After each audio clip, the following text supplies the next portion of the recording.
दर्शक हो नमस्कार, मी मुकेश. या विशेष व्हिडिओमध्ये आपलं सर्वांचं मनपूर्वक स्वागत. दर्शक हो, मी आता इंदापूर तालुक्यातील गलनवाडी क्रमांक 2 या गावातील संतोष दातखिळे यांच्या डाळिंबीच्या प्लॉटमध्ये उभा आहे.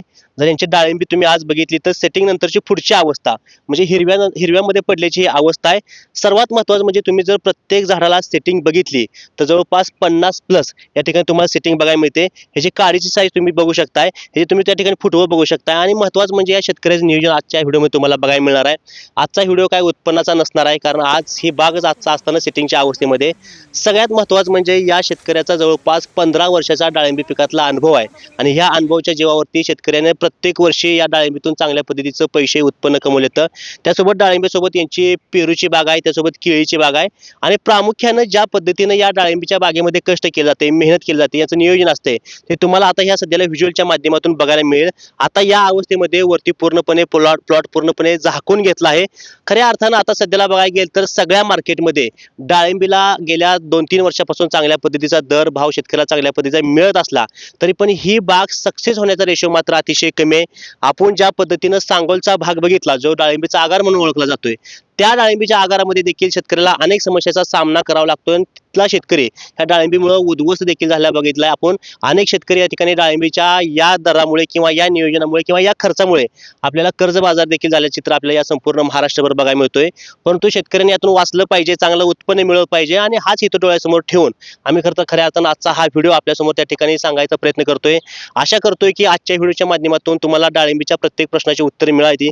साहेब, तुमचं खरं तर या विशेष व्हिडिओमध्ये आमचं स्वागत आहे. कसं बघताय, सुरुवातीला मला सांगायचं आहे, 15 वर्षाचा डाळिंबीचा अनुभव आहे, 15 वर्षामध्ये केलेली कामं आणि काय बघताय एकूण मार्केट सध्या चालू असताना डाळिंबीचं?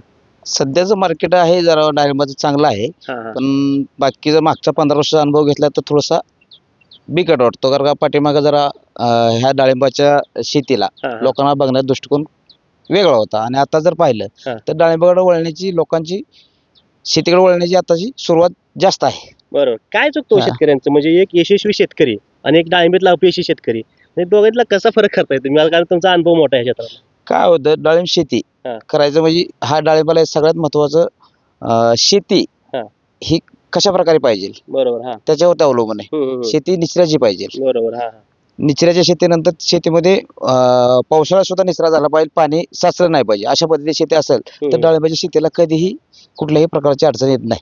आता तुमच्याकडे 3 पीक आहेत, केळे, पेरू आहे आणि ही डाळिंब आहे. कोणतं पीक जास्त पैसे देतो?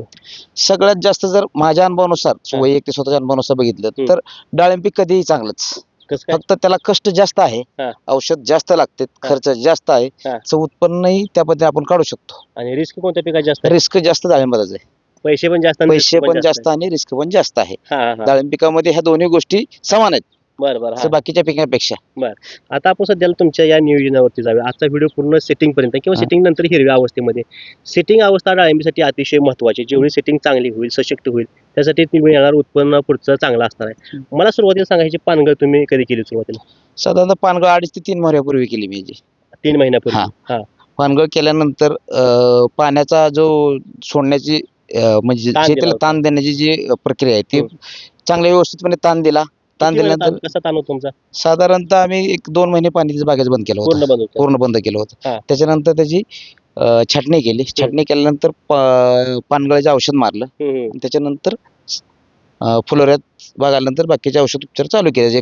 सुरुवातीला खतं भरले, शेणखत भरलं, त्याच्यानंतर रासायनिक खतं भरले आणि ते झाकून घेतले. अशा पद्धतीने डाळीमध्ये सगळ्यात महत्त्वाचा रोल येतो तो म्हणजे अनेक शेतकऱ्यांना बेसल डोस कोणता टाकायचा ह्या विषयावर शेतकरी संभ्रमात आहे. अनेक प्रश्न त्याच्याच पुढे उपस्थित.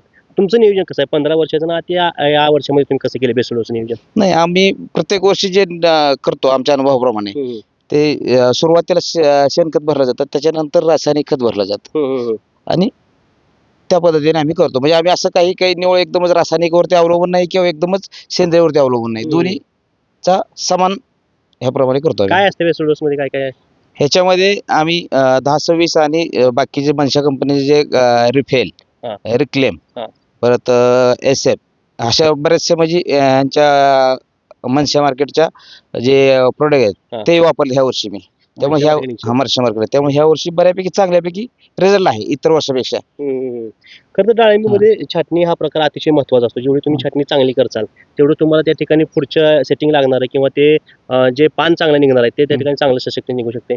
छाटणीसाठी शेतकऱ्यांनी काय काळजी घेतली पाहिजे?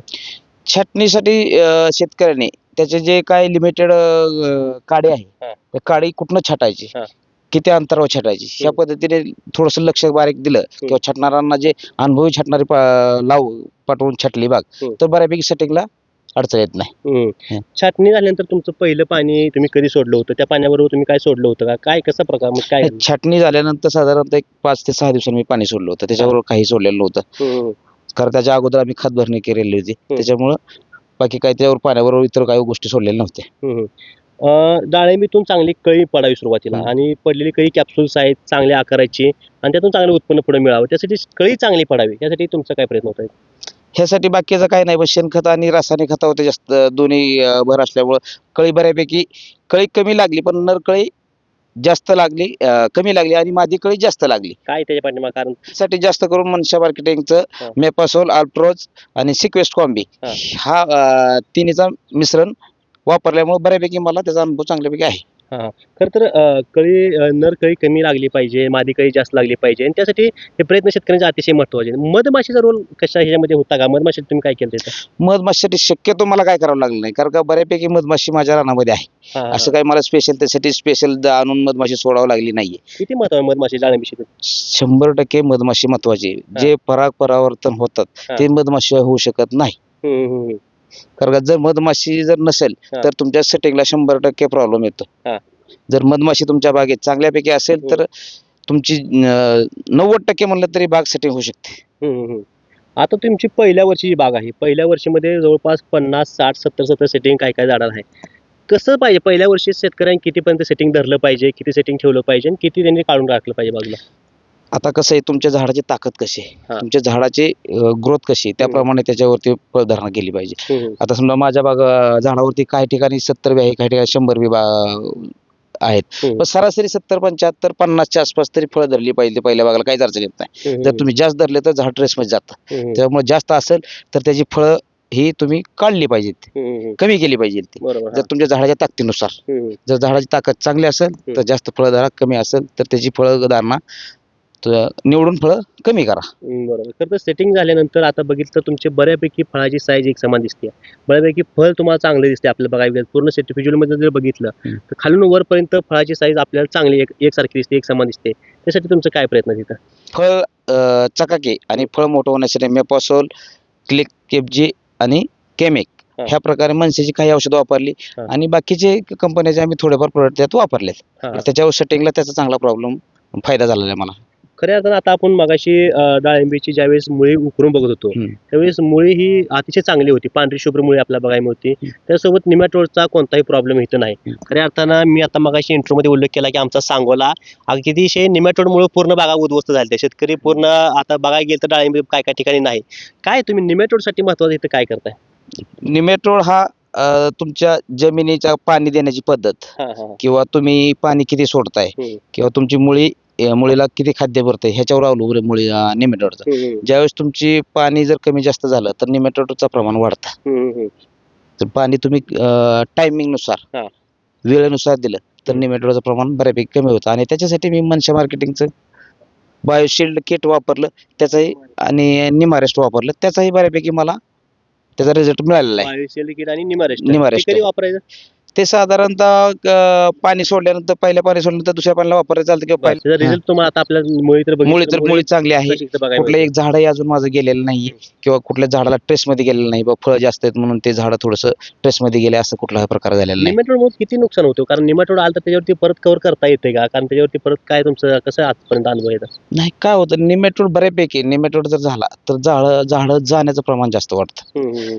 झाड ते ट्रेसमध्ये जातं किंवा फळं लागल्यानंतर शक्यतो जास्त फळावरती ताण असेल तर निमॅटोडचं प्रमाण वाढतं. कारण जेवढा फळाला तुम्ही वरती झाडाला लोड दिला तेवढा खाली मुळीला बी लोड वाढला जातो. त्याला कारण अन्नद्रव्य अन्नद्रव्य वाढण्याची त्याची क्षमता कमी होती, त्यामुळे त्याला निमिटेड होतं. अशा प्रकारे फक्त पाणी जास्त असल्यामुळे ते आणि हा निमिटेड व्हायला कारण अनेक आहेत. पाणी बी जास्त काही वेळेस पाणी जास्त होतं. जमिनीचा काय तो जमिनीचा ग्रोथ कसा आहे त्याच्यावर अवलंबून आहे निमिटेड होण्याचा प्रकार ह्याच्यामुळे होतं. जसं माणसाला शरीरात आतड्याला ज्यावेळेस भर चढते, काय म्हणतो आपण, अल्सर प्रमाणे होतं, त्याप्रमाणे ह्या झाडाच्या मुळीला अल्सर प्रमाणे ती वरतून भर चढली जाते, त्याला निमिटेड हा प्रकार म्हटला जातो. आणि एकदा निमिटेड आलं तर ते कंट्रोल करणं जवळपास 8% शेतकऱ्यांना 70% अशक्य आहे. 70% 10-20% लोक त्यातूनही कव्हर होतात. आता निमारिस्ट तुम्ही म्हणताय निमारिस्ट, कारण ते बहुतेक त्या निमेटोडवरती प्रोडक्ट असणार आहे. कसा त्याचा रिझल्ट तुम्हाला कसा बघायला माहिती? माझ्या तर बागेमध्ये मला बऱ्यापैकी चांगल्या म्हणजे 50-60% तर मला त्याचा अनुभव आलेला आहे. कारण का पहिल्या वर्षी ज्यावेळेस माझी पहिल्या जुन्या बागा होत्या त्या निमारिस्ट किंवा मर रोगाने जास्त गेली माझी बाग, त्याच्यामुळे मी ही नवीन बाग पहिल्यांदा लावली दुसऱ्या वेळेस. काय प्रमाण निमेटोडचं? आता ह्याच्यात निमेटोडचं अजून तरी काय प्रमाण नाही, 1% अजून असं निमेटोड तुम्ही कुठल्या एका झाडाला उकरून बघा, निमेटोड कुठेच नाही माझ्या झाडामध्ये. त्यामुळे झाडं सशक्त आहेत, फळाची साईज चांगली आहे, फळाची चकाकी चांगली आहे आणि मुळ्या चांगल्या तर सगळ्या गोष्टी वरच्या चांगल्या. बरोबर, आणि ताकद त्याला मजबूत पाहिजे.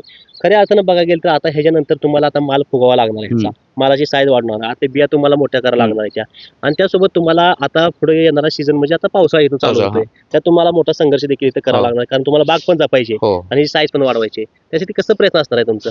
कसं होतं आता हे इथून पुढं पावसाळ्या दिवसामध्ये तेलकट चिकटपणा किंवा पावसाचं जास्त वातावरण कमी जास्त होणं, ह्याच्यामुळं ह्या झाडाच्या ह्याच्यावरती रोग येण्याची जास्त शक्यता असते. त्याच्यासाठी त्याला रान स्वच्छ ठेवणं हे गरजेचं आहे. पाणी कमी देणं हा महत्वाचं आहे. म्हणजे पाऊस पडल्यानंतर रान ओल वाढल्यानंतर, आता ठीक आहे पाण्याचं प्रमाण जास्त, गवताचं प्रमाण वाढल्यानंतर त्याच्यावरती शक्यतो आम्ही 99% बाग ही खुरपून घेतो.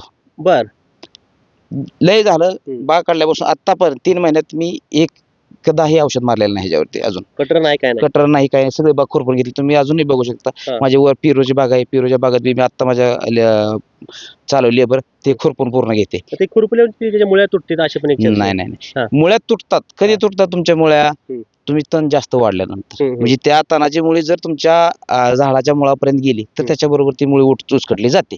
जर तुम्ही बारीक असताना तण उपटून घेतलं तर 3-4 पानावर ज्यावेळेस असल्यानंतर ज्यावेळेस तुम्ही तण काढता त्यावेळेस त्याची मुळी त्या आपल्या झाडाच्या मुळापर्यंत जाऊ शकत नाही. म्हणजे सरासरी शेतकऱ्यांनी खुरपणं ह्या पर्यायासाठी, आणि सरासरी खुरपणं हे सगळ्यात माझ्या दृष्टिकोनातून चांगलं होतं, का तुमची बाग निरोगी आणि रोगाला कमी बळी पडते. मार्केटमध्ये अशी पण औषध आहेत की डाळिंबीची झाडं जरी असली तरी फवारतं चालतं? फवारतात, हो, बऱ्यापैकी फवारते, पण त्याचा मुळीवरती 100% परिणाम होतोच. तुम्ही कुठलंही औषध असू द्यात, ज्यावेळेस तुमची तणाची मुळी ते मारू शकतं तर तुमच्या झाडाची का मुळी मारू शकणार नाही. बरोबर, त्याच्यात काही ना काही तर इफेक्ट असणार ना. बरोबर, दोन्ही तणाची मुळी आणि त्याची मुळी, पांढरी मुळी ही सगळ्यांचीच वाढ सारखीच असते. बरोबर, पण जमिनीवरती परिणाम करणार, आज नाही केलं तर उद्या करणारच आहे. त्याच्यामुळे शक्यतो शेतकऱ्यांनी खुरपून घेणं, ज्याला शक्य आहे त्यांनी खुरपून घेणं कधीही चांगलं. आणि खुरप्याशिवाय शेती नाही, शेती नाही परिस्थिती महत्वाचं आहे. स्वतः मेहनत केल्याशिवाय कुठल्याला यश नाहीये. बरोबर, डाळिंबीत सगळ्यात महत्वाचा, सगळ्यात मोठा आणि हाय लेवलचा जर कोणता रोग असेल तर तो तेल आहे. कारण तेल्या आला म्हणजे सगळ्या शेतकऱ्याच्या अनेक बऱ्यापैकी बागा काढून टाकलो. काय तुमचा 15 वर्षाचा तेल्याचा अनुभव आणि आता या जमान्यामध्ये, आता ह्या सध्याला काय तेल्याचा अनुभव येतात? बऱ्यापैकी मागच्या 10 वर्षामध्ये तेलाचं प्रमाण जास्त होतं. 10 वर्षापूर्वी? 10 वर्ष माझी ज्यावेळेस जुन्या बागा होत्या त्याच्यावर तेलाचं प्रमाण अति होतं. आता जर विचार केला, आता ज्या नवीन बागा आहेत 1-2 वर्ष त्याच्यावरती बऱ्यापैकी 60-70% तेलाचं प्रमाण कमी आले. कशामुळे तेल येतं थोडक्यात सांगा? साधारणतः वातावरणाचा बदल, वातावरणामध्ये बदल होणं किंवा वातावरण एकदम गरमी येणं किंवा एकदम म्हणजे वातावरणाच्या चेंजिंगमुळे तेलाचं प्रमाण वाढतं. चिकटपणा होणं, ह्या प्रमाणामुळे तेलाचं प्रमाण वाढतं. फळाला चिरा पडणं, फळावरती सारखं आर्द्रता राहणं, ह्याच्यामुळं तेलाचं प्रमाण वाढतं. बाकी काय नाही. तुमचं शेड्यूल आता कसं राहते तेल्यावरती? सरासरी माझं शेड्यूल आता जे रेग्युलर आहे आमचं कंपनीच्या आहे त्याप्रमाणे, आणि बॅक्टर्नल 100 हे जे मनशा मार्केटचं आहे ते बी वापरतो मी, आणि आमचं जे रेग्युलर बाकीचे औषध आहेत जसे त्याप्रमाणे नेटिओ आहे किंवा तुमचं स्टेप्टो आहे, ह्या गोष्टी वापरून तेल्या कंट्रोल होऊ शकतो. Z78 वगैरे ह्या जी औषधं आहेत, ही औषधं वापरून तेल्या कंट्रोल मध्ये येऊ शकतो. कसं त्याच्यावरती फवारणी कधी करायला पाहिजे? त्याच्यावरती तेल्या म्हणजे फवारणी कोणत्या स्टेजला तेलाची फवारणी करायला पाहिजे का पहिल्यापासून? ते सुरुवात तुम्ही रोग आल्यानंतर फवारण उपयोग नाही. रोग यायच्या अगोदर पासूनच तुम्ही केलं पाहिजे, त्याचा ऍडजस्टमेंट केलं पाहिजे.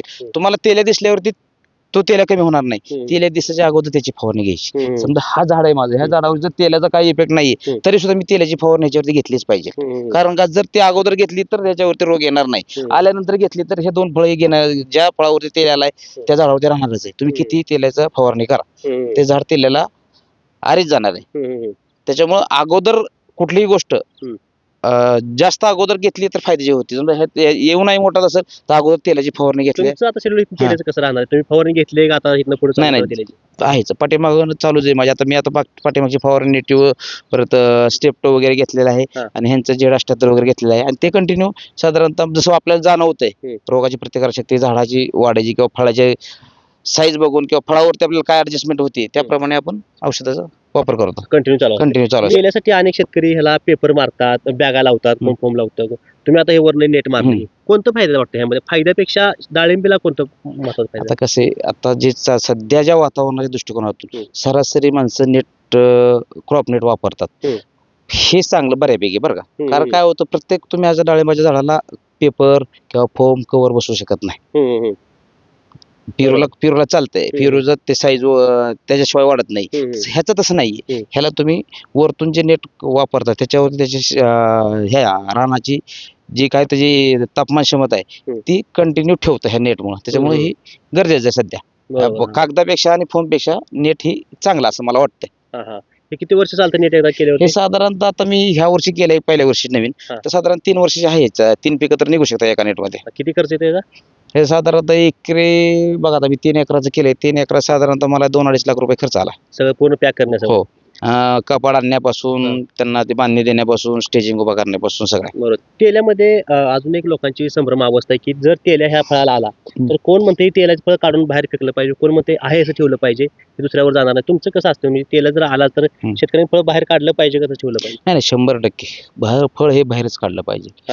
झाडावर जर ठेवलं तर समजा तुम्हाला काहीतरी एखादा XYZ आजार आहे, जसा संसर्गजन्य आजार असतो, जर तुम्हाला तुमचा आजार मला मिळू शकतो तसं हा बी त्याला हा संसर्गजन्य आजार आहे. हा ह्या फळावर जाऊ शकतो. असं नाहीये की तो जाणार नाहीये, जाऊ शकतो. त्याच्यामुळे तो बाहेर काढला तर 100% त्याचा फायदा शेतकऱ्याला होणार आहे. म्हणजे फळ बाहेर काढलं पाहिजे. तेलाचं फळ हे बाहेर काढलं पाहिजे, बागेत नाही टाकलं पाहिजे. त्याचा विनाश केला पाहिजे बाहेर काढून.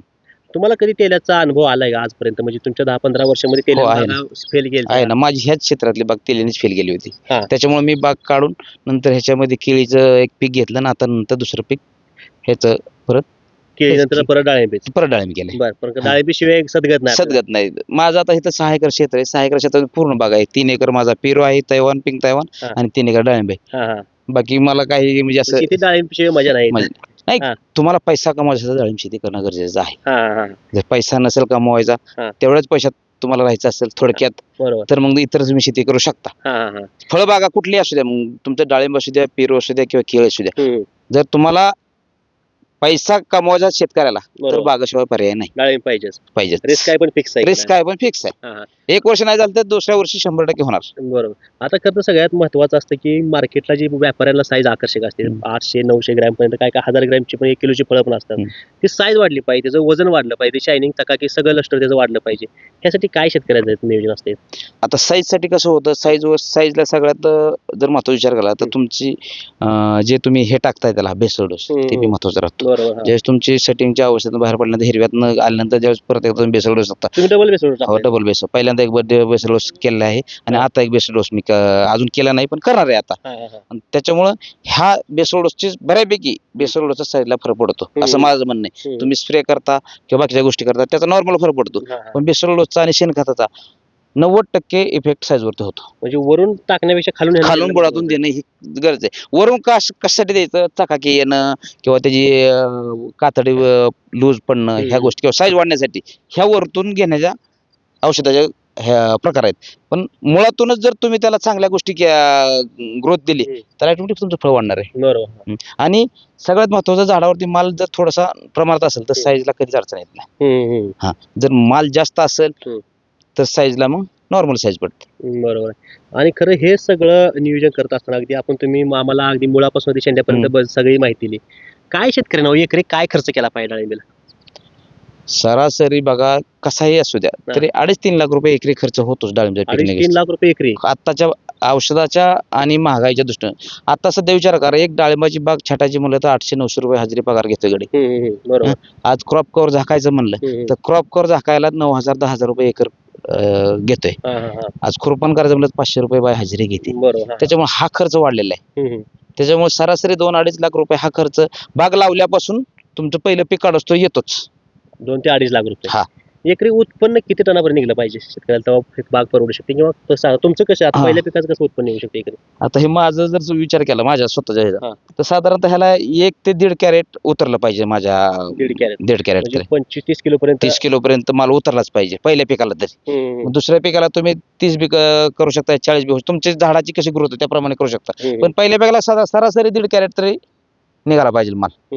शेतकरी काय करतो सध्याला माल जास्त निघायसाठी ह्या झाडातून जेवढा जास्त त्याला माल निघेल त्यासाठी तो खाली जास्त औषध सोडतोय, त्या झाडावरती प्रेशर आणतोय, जास्त उत्पन्न काढायच्या आशेसाठी त्या झाडाला काय पाहिजे तेवढं देण्याचा प्रयत्न करतोय, त्यामुळे झाडाला नुकसान होतं असं वाटतं. हो 100%. जेवढं तुम्हाला गरज आहे तेवढं टाका आणि त्याची क्षमता आहे तेवढं ते उत्पन्न देणार आहे. तुम्ही काय जास्त औषधं सोडल्यामुळे ते झाड जास्त उत्पन्न देणार नाही. त्याची ताकद किंवा त्याची वाढ किती झाली त्याच्याप्रमाणे ते उत्पन्न देणार आहे. तुम्ही पहिल्या वर्षाला जर म्हणला मला 40 किलोचं उत्पन्न देता येणार नाही, ते 40 किलोचं उत्पन्न कधी नाही तुमच्या 4थ्या-3ऱ्या वर्षाला उत्पन्न येऊ शकतं. कारण त्या झाडाची ताकद वाढलेली असते, त्याच्या फांद्या वाढलेल्या असते, त्याची कळी लागण्याची गती वाढलेली असते, फळ धरण्याची गती वाढलेली असते. तर लहान झाडाला एवढं होऊ शकत नाही. तर शेवटचा आणि महत्वाचा प्रश्न, नवीन जे डाळिंबी क्षेत्रात शेतकरी येणार आहे तरुण पोरं, त्यांच्यासाठी काय सल्ला असणार आहे? आणि दुसरं म्हणजे जे शेतकरी डाळिंबीला वैतागून डाळिंबी काढायला लागले त्यांच्यासाठी काय सल्ला असणार आहे? हो, आता शेवटी प्रत्येक शेतकऱ्याचा प्रत्येक वेगळा अनुभव हा. आहे. पण आता मी जवळजवळ 15 वर्ष झाली ही तिसऱ्यांदा बाग मोठं, मी तिसऱ्यांदा रानात तीच बाग लावली डाळिंबाची. म्हणजे मला 2 पैसे मिळाल्याशिवाय मी लावत नाही. बरोबर.